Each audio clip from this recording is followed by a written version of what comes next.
اپنے مہمان خصوصی محترم فضیلت الشیخ مفتی عتیق الرحمن علوی صاحب کو خطاب کے لیے دعوت دیتا ہوں۔ مفتی عتیق الرحمن علوی صاحب۔ السلام علیکم ورحمۃ اللہ وبرکاتہ۔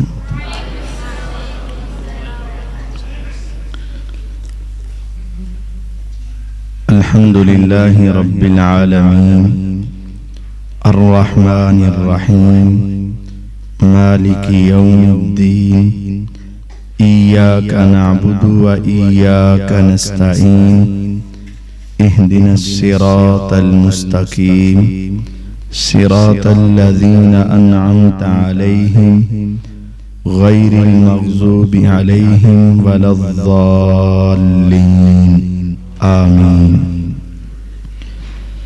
اللہم صلی علی محمد وعلی آل محمد کما صلیت علی ابراہیم وعلی آل ابراہیم انک حمید مجید۔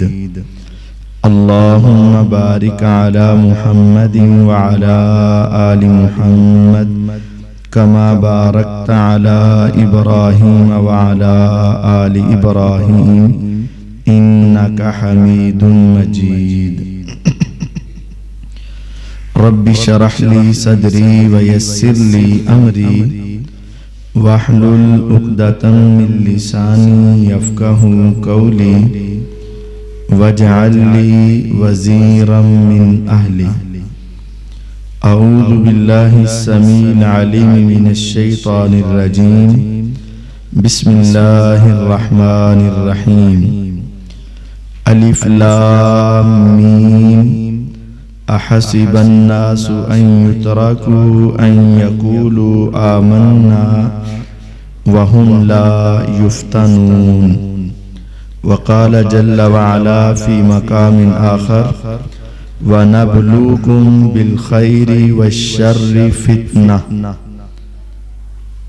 وقال النبي صلى الله عليه وسلم بادروا بالأعمال فتنا كقطع الليل المظلم يصبح الرجل مؤمنا ويمسي كافرا وَيُمْسِي مُؤْمِنًا وَيُصْبِحُ كَافِرًا وَيَبِيعُ الرَّجُلُ دِينَهُ بِعَرَضٍ مِّنَ الدُّنْيَا أو كما قال النبي صلی اللہ علیہ وسلم۔ معزز سامعین کرام، فتنہ کسے کہتے ہیں؟ یہ فتنے کیوں آتے ہیں؟ کون کون سے فتنے ہمارے اندر موجود ہیں اور ان سے بچاؤ کیسے ممکن ہے؟ بڑے ہی اختصار کے ساتھ ان باتوں کے اوپر گفتگو کی جائے گی۔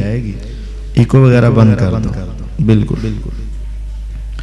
سب سے پہلے یہ بات سمجھیں کہ فتنہ کیا چیز ہے۔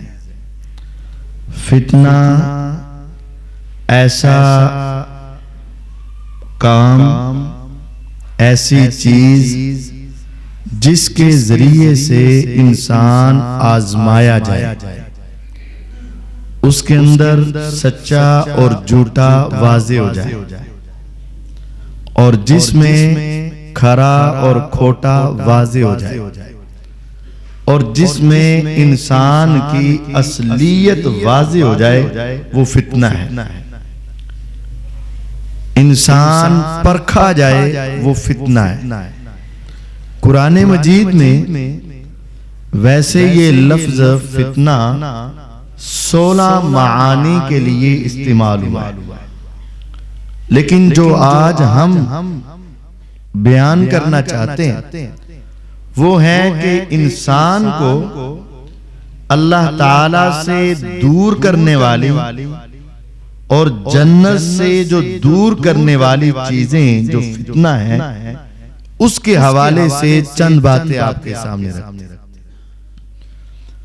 فتنہ اس قدر تیزی کے ساتھ انسان کے اندر سرایت کرتا ہے اور اس کا وجود اس قدر زیادہ ہے کہ پیغمبر علیہ الصلوۃ والسلام نے فرمایا کہ لوگو میں تمہارے گھروں کے اندر فتنوں کا نزول اس طرح دیکھ رہا ہوں کا وقع المطر، جس طرح بارش کے قطرات اترتے ہیں نا، اسی طرح میں فتنوں کا نزول تمہارے اندر دیکھ رہا ہوں۔ اور سنن ابن ماجہ کی حدیث ہے، آپ نے فرمایا لم یبقا فی الدنیا الا بلاء و فتنہ، اب تو دنیا میں فتنے اور آزمائشوں کے سوا کچھ باقی نہیں رہا، اور وہ فتنے اس قدر عظیم فتنے، آپ نے فرمایا یصبح الرجل مؤمنا ویمسی کافرا، بندہ صبح کے وقت مومن ہوگا۔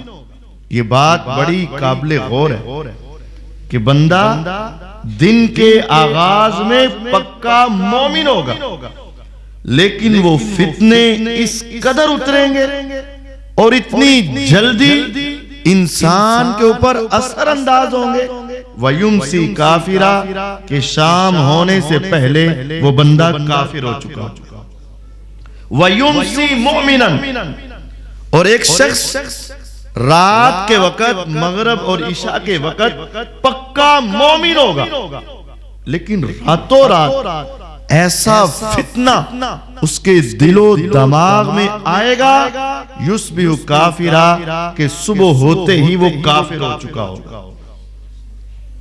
وہ کیا فتنے ہیں جو ایک انسان کے ایمان کو اتنی جلدی لے جاتے کہ صبح کو پکا مومن، اگر وہ صبح اس دنیا سے چلا جاتا تو جنت اس کا مقدر بن جاتا، لیکن شام کے وقت ایسی کیفیت ہے کہ کفر اس میں آ چکا، اور رات کو مومن تھا اور صبح کافر ہو چکا۔ یہ فتنے وہ ہماری نوجوان نسل کے لیے خصوصی طور پر یہ فتنے ہمارے ان موبائلوں اور نیٹ کے ذریعے سے آ رہے ہیں۔ یہ موبائل کا اور نیٹ کا جہاں کچھ فائدہ بھی ہے، لیکن اس کا شر اور اس کا نقصان اس کے فائدے سے بہت بڑھ کر بہت آگے کا فکر۔ اس میں سے چند باتیں آپ کے سامنے رکھتا ہوں۔ پہلی بات، جھوٹ کا پھیلاؤ، جھوٹی پوسٹیں آگے شیئر کرنا، جھوٹی باتیں آگے بھیجنا، آج یہ صرف بے دین لوگوں میں نہیں، یہ فتنہ دیندار لوگوں میں بھی۔ کیسے؟ فیس بک ہے، واٹس ایپ ہے، بس تعلق ہے، جو پوسٹ آئی اس کو آگے شیئر کر دیا، چاہے اس میں کچھ بھی لکھا ہوا ہو، بس اتنا ہے کہ حدیث نبوی ہے، بس اتنا لکھا ہوا ہے، فرمان رسول ہے، بس انسان ثواب سمجھ کر آگے بھیج رہا ہے، لیکن وہ بہت بڑی غلطی کے اندر گرفتار ہو۔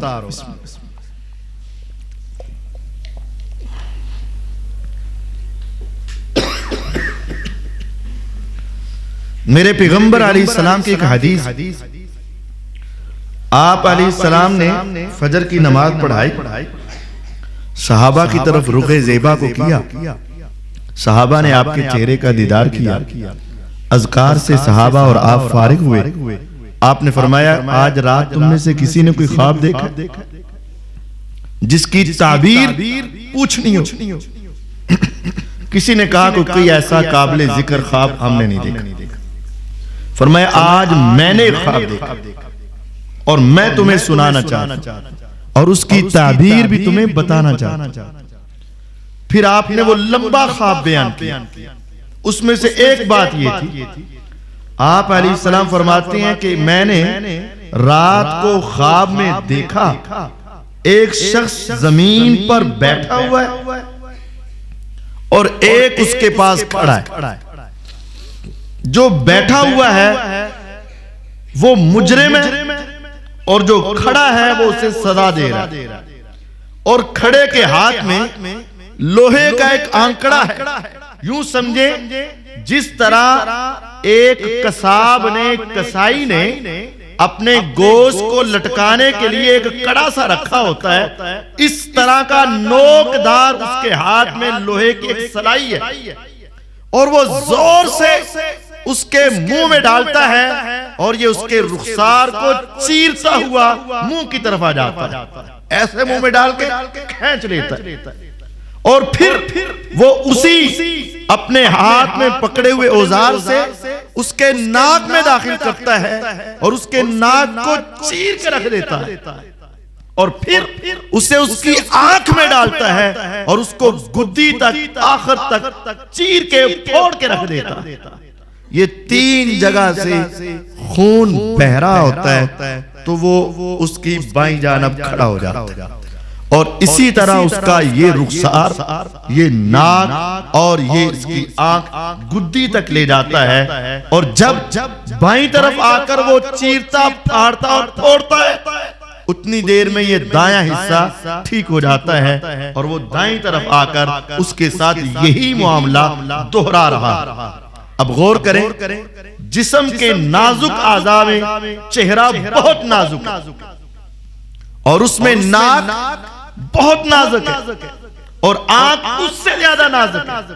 چھوٹا سا تنکا ہوا کی وجہ سے آنکھ میں چلا جائے ہم سے برداشت نہیں ہوتا.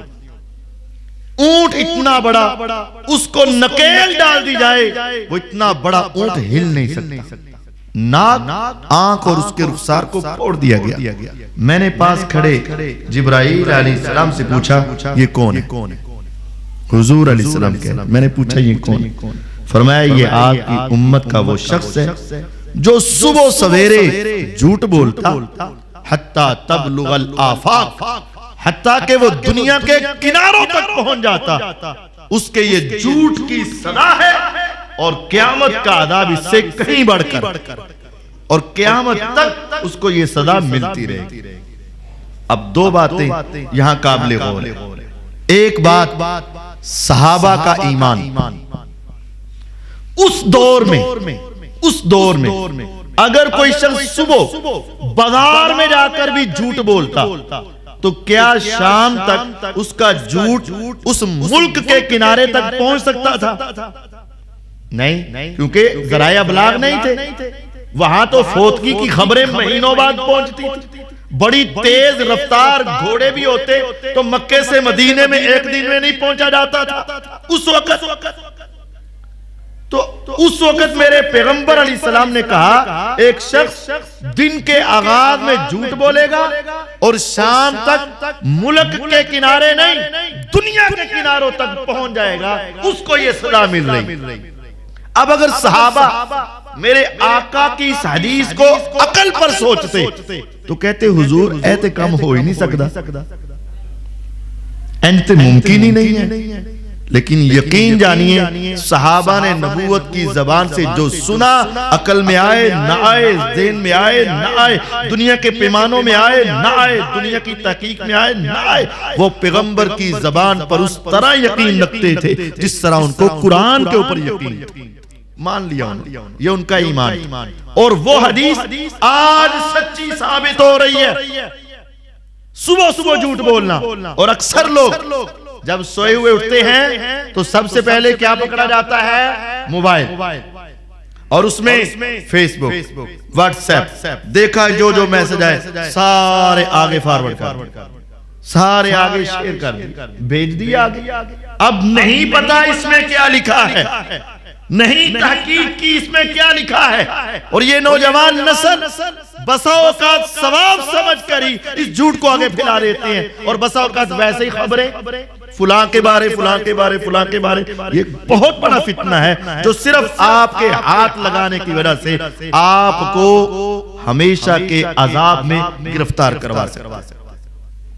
دوسری بات, آپ نے صدقہ جاریہ تو سنا ہی ہے, گناہیں جاریہ بھی ہوتے ہیں، گناہیں جاریہ بھی ہوتے ہیں کہ آپ اس دنیا میں نہیں ہیں لیکن آپ نے کوئی جھوٹی خبر پھیلا دی، یا آپ نے اس موبائل کے ذریعے سے کوئی بے حیائی والی فلم یا اس کا کوئی حصہ یا کوئی گانا یا کوئی قوالی یا جھوٹے اقوال یا کوئی بات آگے گناہ کی پھیلا دی. اب آپ اس دنیا میں نہیں ہیں، جب تک وہ آگے آگے آگے آگے آگے آگے پہنچتی رہے گی تب تک آپ کو وہ گناہ ملتا رہے گا. کتنا بڑا کتنا بڑا. اب اس نیٹ کا ایک بڑا فتنہ یہ کہ ہم موبائل کھولتے ہیں قاری صاحب کی تلاوت سننے کے لیے، لیکن تلاوت سے پہلے ایک مشہوری آئے گی. اب انسان ہے، وہ ایک دیکھتا ہے پھر اس کو دیکھنا شروع کر دیتا ہے، اور وہ ایسے ظالم ہے جو ہمارا ایمان چھیننا چاہتے ہیں. آپ قرآن بھی لکھو گے، سرچ کرنے لگو گے، اس کے ساتھ ہی بے حیائی کی بھی 4 پوسٹیں آپ کو دکھا دے گا. اب کیا ہوگا؟ انسان نوجوان ہے، اور یہ نوجوان طبقہ خصوصاً اس موبائل کے اندر بے حیائی کے فتنے میں بہت بری طرح ملوث ہے. ان الذين يحبون ان تشيع الفاحشة في الذين آمنوا لهم عذاب علیم فی الدنیا والآخرہ. بے حیائی کا عذاب دنیا اور آخرت میں آتا ہے. ما ظہرت الفاحشة في قوم الا ابتلوا بالتباعین والاوجاع التي لم تكن في اسلافهم. جس قوم میں بے حیائی آ جاتی ہے اس میں ایسی بیماریاں آ جاتی ہیں جن کا پہلے نام تک نہیں سنا ہوتا.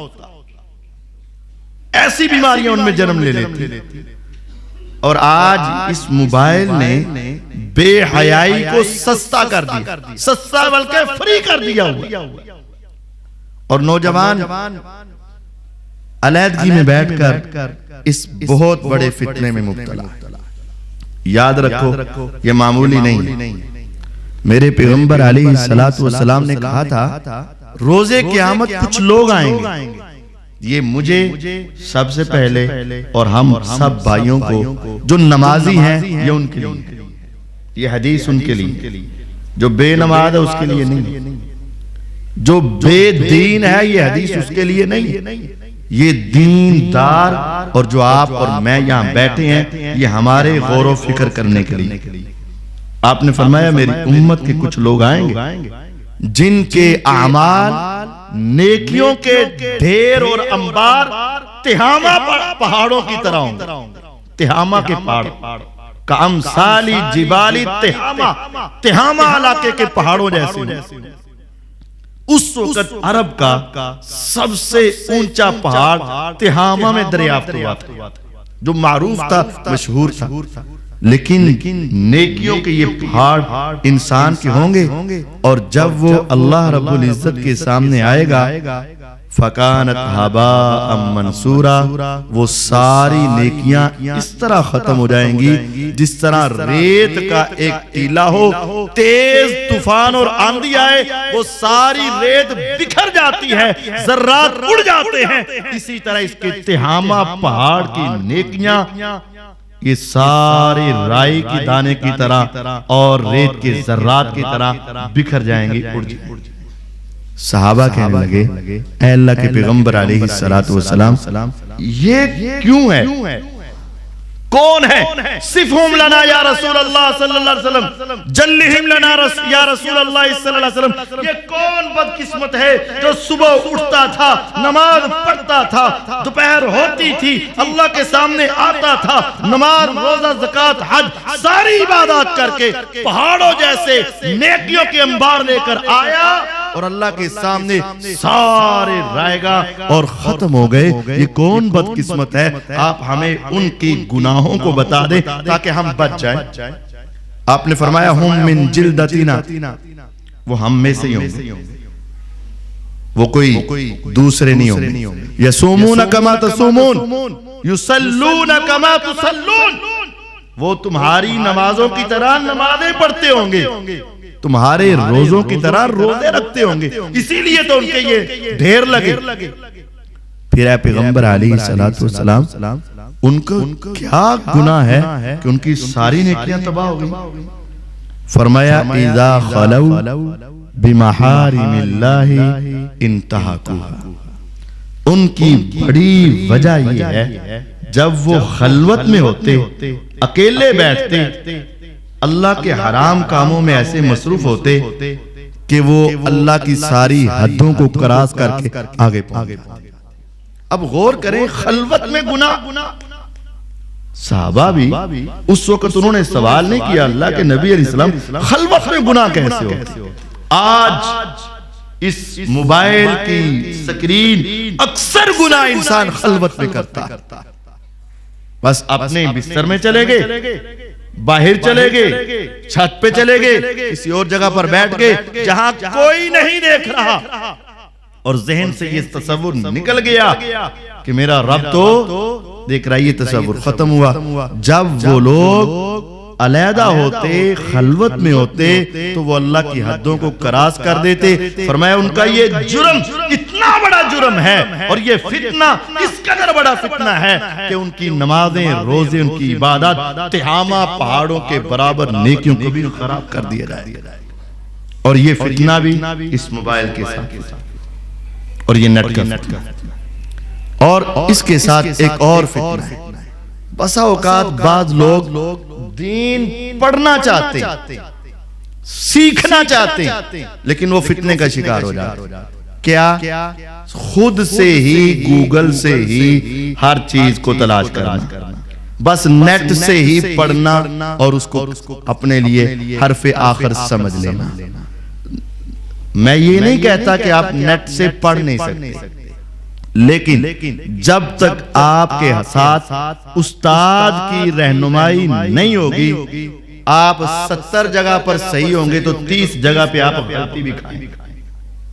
میں بیٹھا تھا حرم پاک میں، تو وہاں ایک طالب علم نے استاد گرامی سے، وہ اللہ ہم سب کو حج کی سعادت عطا فرمائے، عمرے بھی کروائے، تو وہاں آپ جائیں نا تو دیکھیں، تو جب عموماً عصر کی نماز کے بعد، مغرب کی نماز کے بعد زیادہ، فجر کی نماز کے بعد بھی، عشاء کے بعد بھی، وہ بڑی بڑی کرسیاں کسی جگہ پر پڑی ہوتی، اور نماز کے بعد ایک بڑے شیخ آتے ہیں، بیٹھتے ہیں، اور طلبہ آ کر ان سے حدیث کا درس لیتے ہیں، آخر میں سوال و جواب ہوتے ہیں۔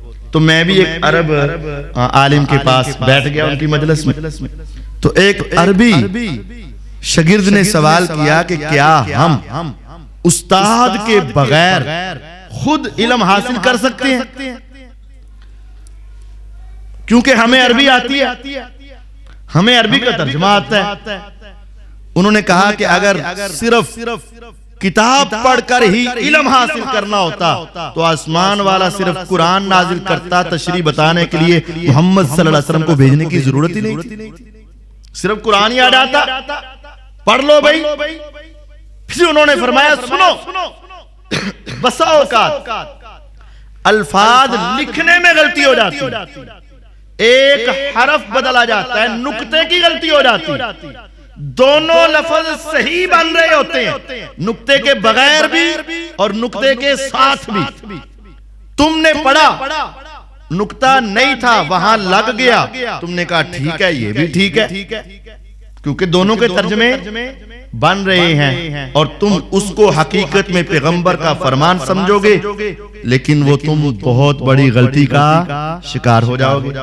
پھر انہوں نے سمجھایا، ایک حدیث ہے، حبۃ السوداء شفاء من کل داء، حبہ دانا، سودا سیاہ دانا، جس کو کلونجی کہتے ہیں، ہر بیماری کی شفا ہے سوائے موت کے، یہ میرے نبی علیہ السلام نے فرمایا۔ اب حبہ بے ہے نا، اگر یہاں ایک نقطہ اضافی لگ جائے لکھنے میں، کمپوزنگ میں، ٹائپنگ میں، تو کیا بن جائے گا؟ حیہ۔ بے کے ساتھ ایک نقطہ اور لگا دے تو کیا بنے گا؟ حیۃ السوداء شفاء من کل داء۔ آگے لکھا ہو بخاری، کہ بخاری کی حدیث ہے، نبوت کی زبان کے نکلے ہوئے کلمات ہیں، حدیث میں تھا حبہ اور بن گیا حیہ، تم نے اس کا ترجمہ سمجھا تو سمجھے گیا حیۃ السوداء، سیاہ رنگ کا سانپ، ہر بیماری کی شفا ہے. تم کہو گے دنیا مانے نہ مانے، میں نے اپنی آنکھوں سے حدیث پڑھی ہے، میرے پیغمبر کا فرمان ہے کہ سیاہ سانپ ہر بیماری کی. تو پھر اس وقت تمہیں کون بتائے گا؟ تم تو ترجمہ تو صحیح سمجھ رہے ہوگے اور تم حدیث سمجھ کر اس پر عمل شروع کر دو گے. اور پھر میں نے غور کیا، میں نے کہا حیا نا بھی بنے، پیچھے ہے کے نیچے ایک نقطہ اور لگا دو تو جیم بن جائے گا. تو کیا بن جائے گا؟ جبت السودا، سیاہ رنگ کا کپڑا ہر بیماری کی. اور پاکستانیوں نے تو بنا رکھے ہیں لال لال دھاگے ہر بیماری کی.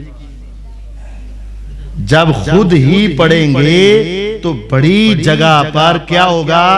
غلطی لگ جائے گی. اگر خود ہی پڑھنے سے ساری دنیا سمجھ سکتی ہوتی تو اللہ کی قسم محمد صلی اللہ علیہ وسلم کو معلم اعظم بنا کر نہ بھیجا جاتا. میرے آقا کے جسم کے اوپر اتنے زخم آئے، تعلیم دینے کے لیے گئے تھے. میرے آقا کے دندان شہید ہوئے، دنیا کو سیدھا رستہ بتانے کے لیے آئے تھے. اگر خود ہی سمجھا جاتا تو پھر پیغمبر علیہ السلام کو معلم اور مبلغ بنا کر نہ بھیجا جاتا. بس اپنی پڑھ لو، اپنی یاد کر لو. اب یہ موبائل کا ایک بڑا فتنہ یہ ہے کہ بعض لوگوں نے اپنی مرضی سے پڑھنا شروع کیا. بہت سارے مقامات پر تو صحیح رہے اور بہت سارے مقامات پر گمراہی کا ذریعہ بن گئے، فتنے کے شکار ہو گئے. اور اسی موبائل کے اندر سے اب یہ بھی ہے کہ سننا شروع کر دیا. جڑا سامنے آ گیا اس کو سننا شروع کیا، اس نے سچ بولا جھوٹ بولا عقیدہ کیا ہے جو مرضی ہے اس نے کہہ دیا حضور نے فرمایا میں نے مان لیا. یہ موبائل کا یہ بھی بہت بڑا فتنہ ہے. اور یہ نوجوان نسل اکثر علماء سے بیزار، مسجدوں سے دور، علماء سے دور، اور یہ سمجھتی ہم پڑھے لکھے ہیں اور علماء ان پڑھ ہیں، ان کو پتہ نہیں ہے ہم پڑھے لکھے ہیں، ہماری 4 انگلیوں کے نیچے ساری دنیا کی لائبریریاں ہیں، اس وجہ سے ہم خود سمجھ سکتے ہیں، خود پڑھ سکتے ہیں، علماء کے قریب جانے کی ضرورت نہیں ہے. یہ بہت بڑا فتنہ ہے. اور وہاں سے جس کو چاہا سنا اور ان کے پیچھے چلتے گئے. کیا آپ نہیں جانتے امام بخاری رحمہ اللہ الباری 80,000 کے قریب ان کے اساتذہ تھے. اور ایک جگہ پر حدیث لینے کے لیے ایک آدمی کے پاس گئے، پتا چلا کہ اس کے پاس حدیثیں ہیں. حدیث لینے کے لیے گئے اور وہ آگے اپنے نا اس طرح جولی کر کے نا جیسے کہ اس میں کچھ دانا سا ہوتا ہے تو اپنے گھوڑے کو بلا رہا تھا ایسے اس کو، جیسے میں تیرے لیے کوئی دانا دن کا لے کر آیا ہوں، آجا. امام صاحب نے دیکھا، سلام کیا اور آگے بڑھ کر دیکھا جولی خالی. فرمایا یہ کیا کر رہے؟ کہا بس اس کو بلانا چاہا. تو سلام لیا تو واپس مڑے. ارے نوجوان کدھر آئے تھے؟ ہمارے جیسا ہوتا تو جھوٹ بولتا، نہیں کچھ نہیں ویسے ہی آیا. سیدھا کہا، سچ بولا، میں اتنا لمبا سفر کر کے آپ کا نام سنا تھا اور آپ سے حدیث سننے کے لیے آیا تھا، لیکن میں اب آپ سے حدیث نہیں سنوں گا. کہا نوجوان حدیث سننے کے لیے بیٹھو، میں تمہیں پیغمبر علیہ السلام کی حدیثیں باسند بڑی حدیثیں سناتا ہوں، تیرے علم کی پیاس بجھا دوں گا. کہا مجھے آپ سے سننے کی ضرورت نہیں. کہا بیٹا حدیث سنانا چاہتا ہوں اور تو سننے کے لیے آیا تھا، سنو مجھ سے. کہا جو شخص ایک گھوڑے سے دھوکہ کر سکتا ہے وہ پیغمبر کی حدیث میں بھی دھوکہ کر سکتا ہے. میں ایسے آدمی کی حدیث سننے کے لیے تیار ہی نہیں. اور ہم نے علم کہاں سے لیا؟ پتہ نہیں اس کا عقیدہ کیا ہے، اس کا نظریہ کیا ہے، اس کی سوچ کیا ہے، اس کا عمل کیا ہے، یہ راتوں کو کیا کرتا ہے اور دن کی اس کی کیفیات کیا ہے. صرف سکرین پر دیکھا اور اس کے پیچھے چل پڑے. صرف اس کی 4 زبان کی شرینیاں سنی اور اس کے فائن ہو گئے اور بس ٹھیک ہے اس کے پیچھے چل پڑے. نہیں، یہ بہت بڑی گمراہی اور فتنے کا ذریعہ. اور پھر اس پر دلیل دیتی بعض لوگ، ہو جی ابو ہریرہ رضی اللہ تعالیٰ نے شیطان سے علم حاصل نہیں کیا تھا. دیکھو نا وہ دیکھو شیطان جب وہ آپ کو پہرے پر بٹھایا گیا، پہلے دن شیطان آیا چھوڑ دیا، دوسرے دن آیا چھوڑ دیا، تیسرے دن کہا ابھی نہیں چھوڑوں گا. اس نے کہا تجھے میں ایک بات بتاتا ہوں کہ وہ اگر تو پڑھ لے تو شیطان سے محفوظ ہو جائے گا، یہ وہ.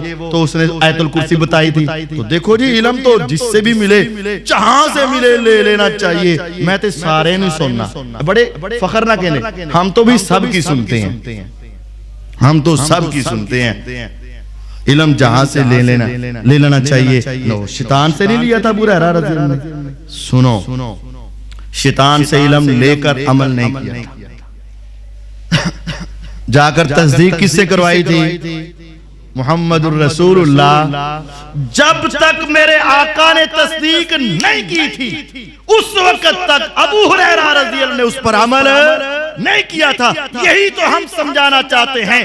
اگر تم نے سنا ہے، اگر تم نے پڑھا ہے، اگر تم نے دیکھا ہے، اگر تمہارے پاس کوئی بات پہنچی ہے، جب تک اس کی تحقیق نہیں کرو گے اس وقت تک اپنے عقیدے اور اپنے ایمان کو اس کے مطابق نہ کرنا. پہلے تصدیق کر لینا، تحقیق کر لینا، اہل علم سے رابطہ کر لینا، اہل علم سے پوچھ لینا.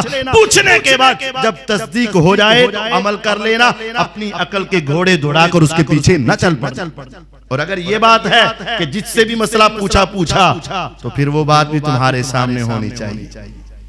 کیا 99 کا قاتل، اس وقت کا دنیا کا بڑا بدماش، 99 افراد کا قاتل. آپ میں بڑے بڑے سنے ہوں گے، انہیں 2 مارے، انہیں 5 مارے، انہیں 10 مارے، انہیں 15 مارے. لیکن میرا خیال ہے آپ نے کوئی 50 کا قاتل دیکھا ہے؟ کوئی اتنا بڑا تو میں نے تو نہیں دیکھا. 50 تو 99 کا جو قاتل ہے، 99 بندے قتل کیتے، وہ کتنا بڑا قاتل ہوگا، کتنا بڑا قاتل ہوگا، کتنا بڑا اللہ کا نافرمان. اس نے بھی ہر ایک سے مسئلہ پوچھنا چاہا. اس نے بس یہی جس طرح ہمارے ہاں ٹوپی پہنی ہو، پگڑی پہنی ہو، بس داڑھی رکھی ہو، بس ٹھیک ہے، موبائل پر آ گیا، بس ٹھیک ہے. اس نے مسئلہ پوچھا، 99 کا قاتل ہوں، اللہ تعالیٰ معاف کرے گا؟ توبہ توبہ، تیری واپسی کا راستہ، تیری معافی کا راستہ کوئی نہیں. ایک کے قاتل کے لیے جہنم ہے اور تو 99 کر کے کہتے اب مجھے معافی؟ نا. اس نے کہا نہیں، اس نے کہا نہیں، اس نے کہا نہیں. ان کا کدی بھی نہیں، کدی بھی نہیں، بالکل ہی نہیں، کہنا نہیں تو ہی نہیں. اس نے اسے بھی.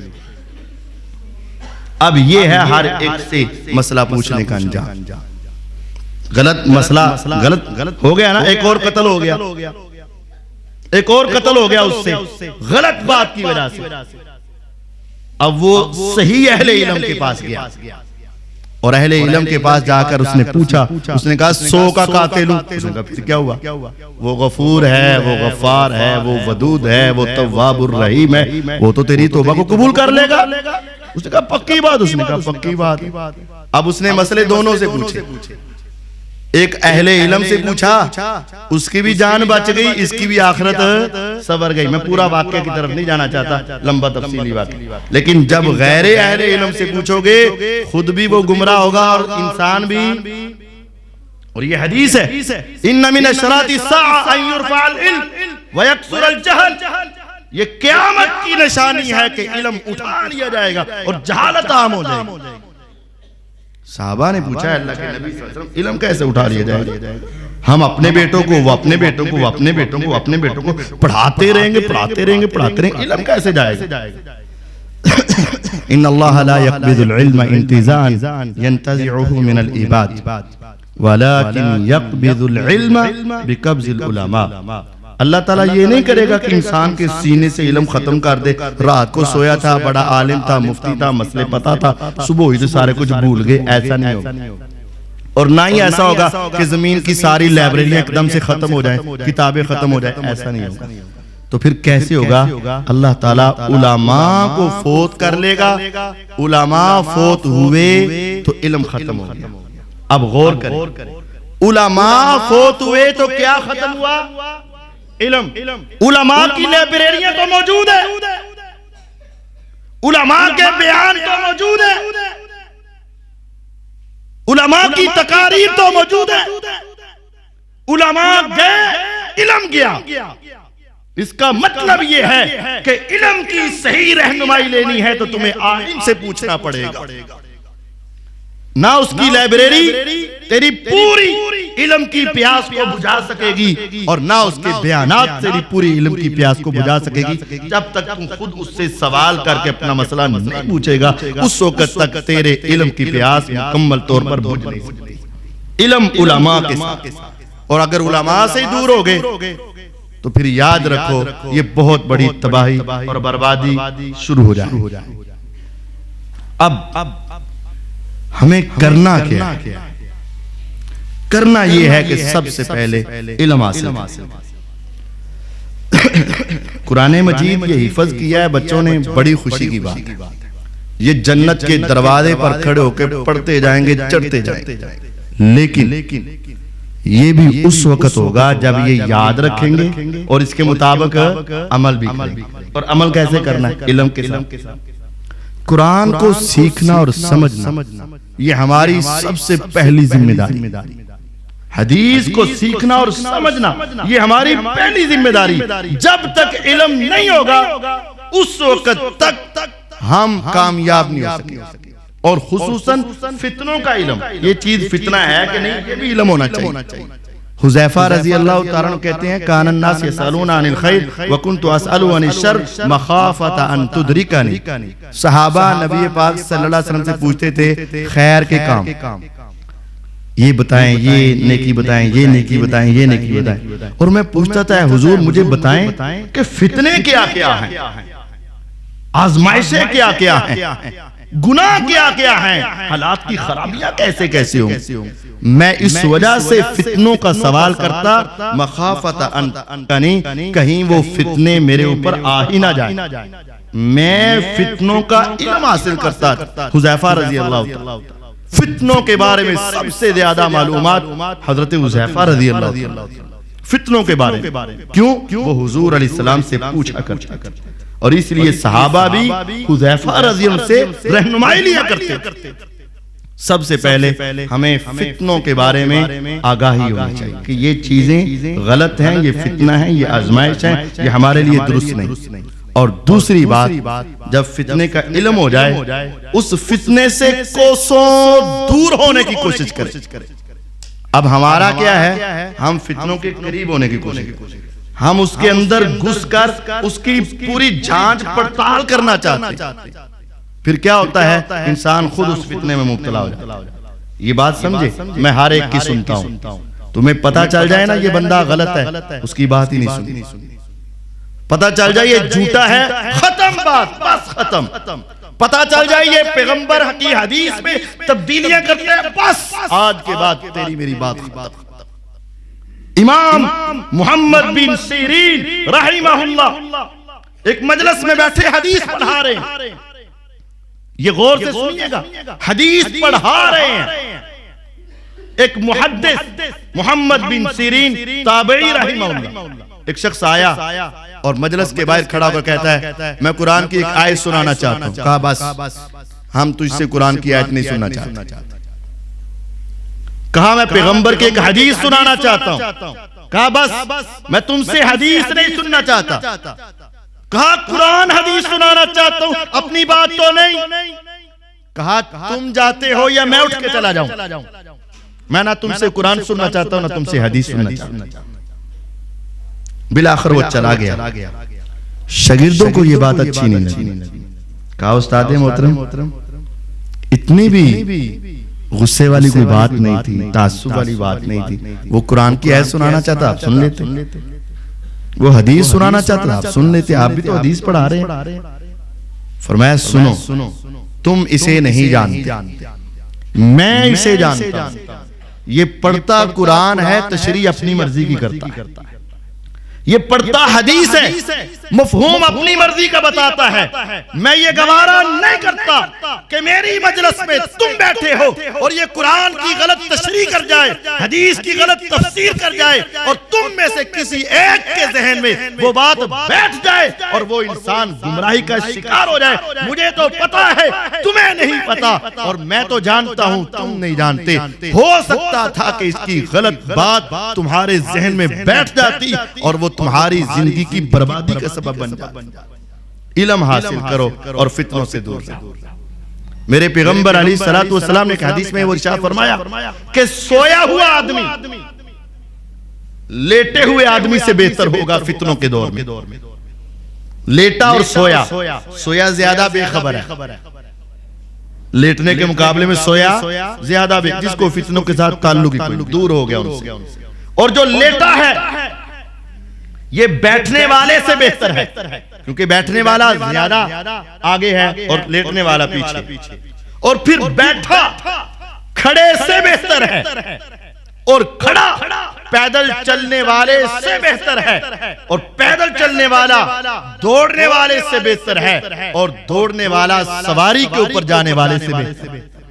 اس کا مطلب جتنا جتنا وہ فتنے کے قریب ہوتا گیا اتنی تباہی ہوتی گئی، اور جتنا ان فتنوں سے دور ہوتا گیا اتنی اس کی خیر ہو گئی. پہلے فتنوں کا علم حاصل کرو اور اس فتنے سے بچنے کی کوشش کرو.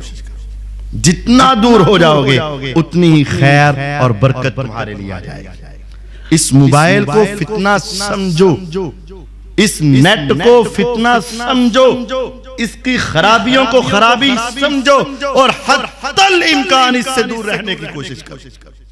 یقین جانیے تمہاری ذہنی صلاحیتیں، تمہاری ایمانی قوت اور روحانی قوت بہتر ہو جائے گی جب تم ان گناہوں کی دلدل سے دور ہو جاؤ.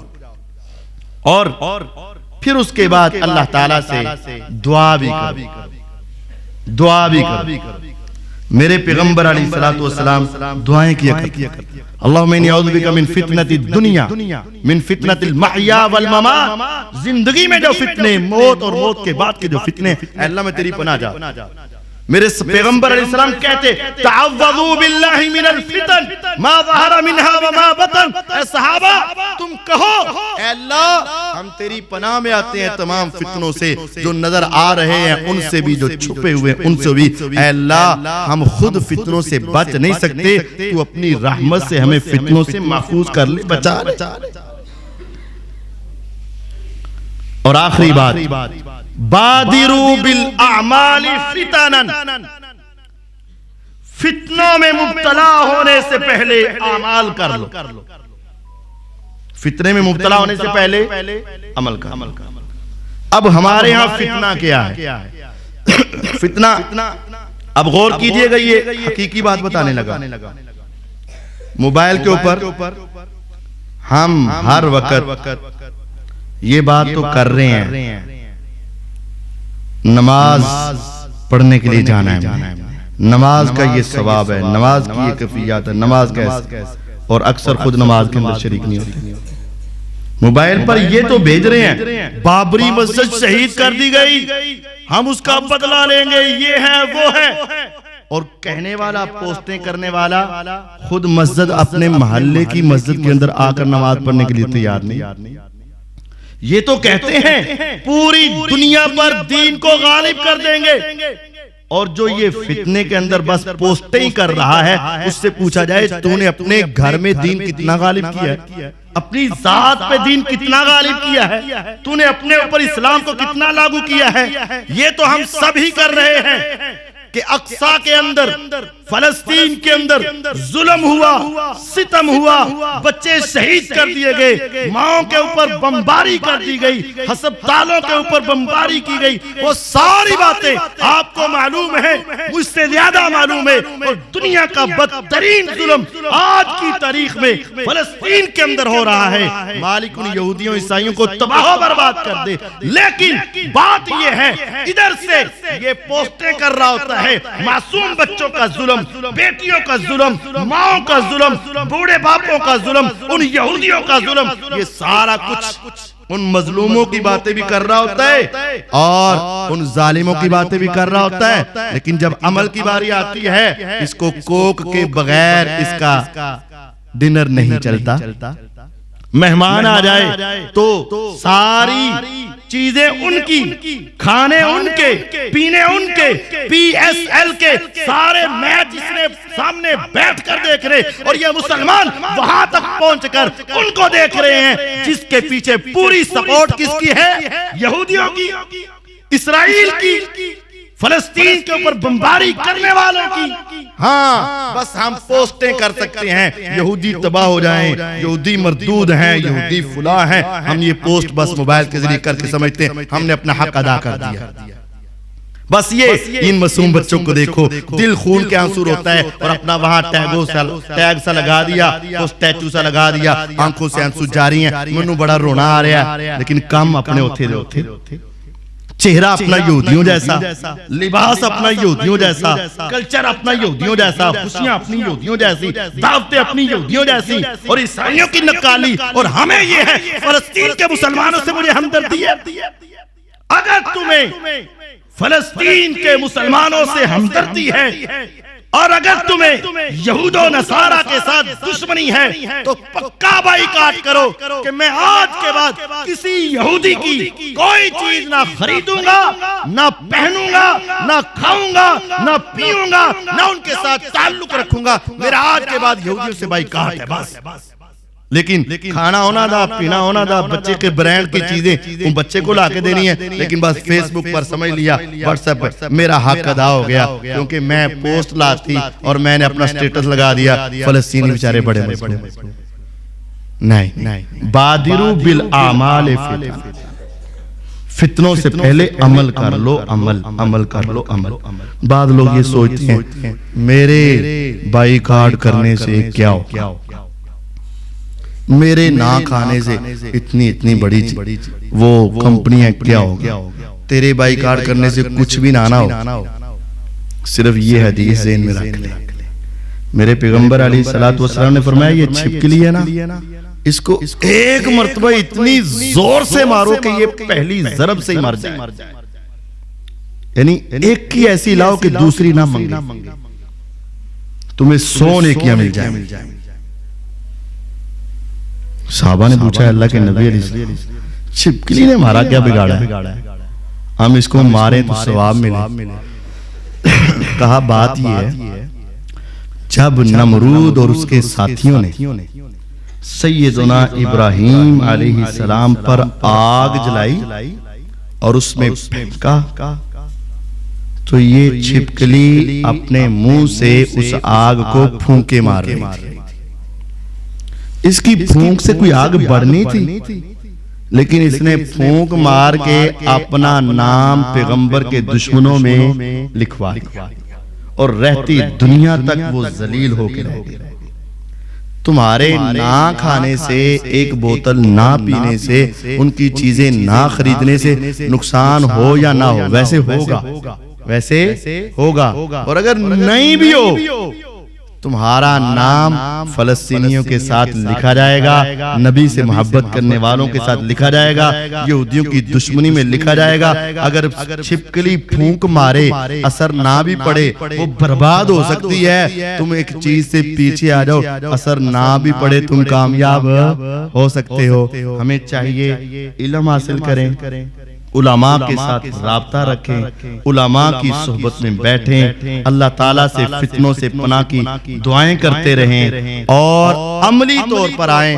صرف موبائل کی سٹیٹس اور موبائل کی شیئرنگ کے اوپر ہی اپنا سارا حق ادا نہیں ہوتا۔ موبائل بھی استعمال کریں تو سوچ سمجھ کر استعمال کریں، گناہ کو آگے مت پھیلائیں، جھوٹ کو آگے مت پھیلائیں، جھوٹی باتیں آگے شیئر نہ کریں اور بے حیائی کے معاملات سے بچ کر رہیں اور ہر چیز کی تحقیق کر کے اس کے مطابق عمل کریں۔ جو جھوٹا ہو یا دین کو خراب کرنے والا ہو، عقیدے کی خرابی ہو، اس آدمی سے سیکھنا یا اس آدمی کو سننا اس شرعی اعتبار سے درست نہیں ہے۔ اللہ تعالیٰ مجھے اور آپ کو سمجھنے اور اپنی اصلاح کرنے کی توفیق عطا فرمائے۔ وآخر دعوانا ان الحمدللہ رب العالمین۔